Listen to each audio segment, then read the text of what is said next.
শীতকাল তো চলেই যাচ্ছে, এরপরে এই বাঁধাকপি দিয়ে ডিম আর ভালো লাগবে না। আজকে আপনাদের সাথে হাঁসের ডিম দিয়ে বাঁধাকপি সেই রেসিপিটাই শেয়ার করব। আমার পেজে এর আগে আছে এই রেসিপিটা, কিন্তু তবুও আজকে আরেকবার নতুন করে আপনাদের সাথে এই রেসিপিটা শুরু করছি।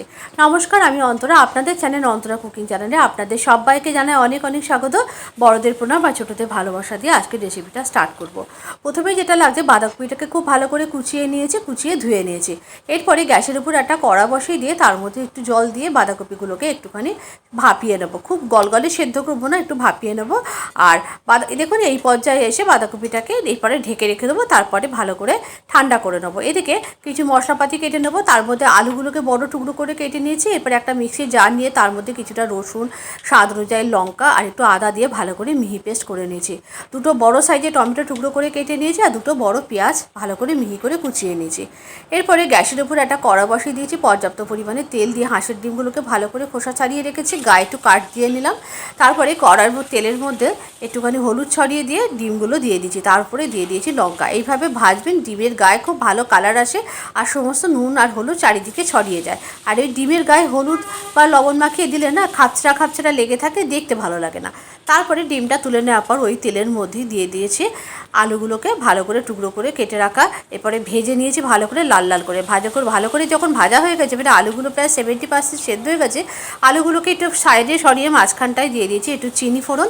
একটু ক্যারামেলাইজড হয়ে গেলে তারপরে এর মধ্যে দিয়ে দিয়েছি বেশ কিছুটা পরিমাণ টুকরো করে যেটা পেঁয়াজটাকে কুচিয়ে রেখেছি সেটা।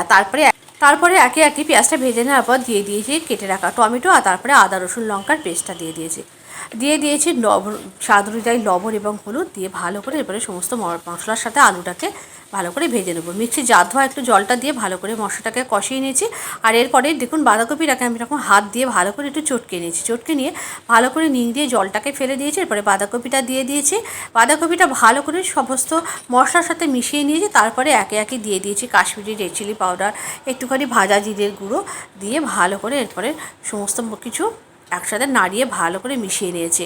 যেহেতু বাঁধাকপিটা সেদ্ধ হয়ে গেছে, রান্না করতে খুব একটা সময় লাগবে না। তারপরে টেস্ট ব্যালেন্সের জন্য দিয়ে দিয়েছি চিনি, অবশ্যই চিনিটা দেবেন, যেহেতু বাঁধাকপির তরকারি চিনি না দিলে ভালো লাগবে না। তারপরে একে একে ভেজে রাখা ডিমগুলো দিয়ে দিয়েছি।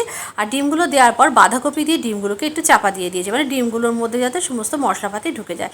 এরকমভাবে মিনিট 15 রান্না করার পর দেখুন আমি বাঁধাকপিটাকে সরিয়ে আবার ডিমগুলোকে তুলে নিচ্ছি, কেননা এরপরে বাঁধাকপিটাকে খুব ভালো করে নেড়ে নেড়ে শুকাতে হবে এবং বাঁধাকপিটা ঘাঁটতে গেলে ডিমগুলো ভেঙে যাবে, তাই আমি ডিমগুলো তুলে নিয়েছি। আর তারপরে কুচিয়ে রাখা দিয়ে দিয়েছি ধনে পাতা দিয়ে এরপরে এর মধ্যে দিয়ে দিয়েছি অল্প একটুখানি ময়দা ছড়িয়ে দিয়েছি একটু বাইন্ডিংয়ের জন্য, যেন ভালোভাবে মাখা মাখা হয় আর বেশ টাইট হয়ে যায় রান্নাটা।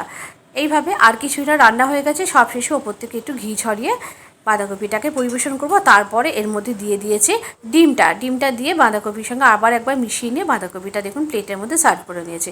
কেমন হচ্ছে আজকের রেসিপিটা অবশ্যই জানাবেন।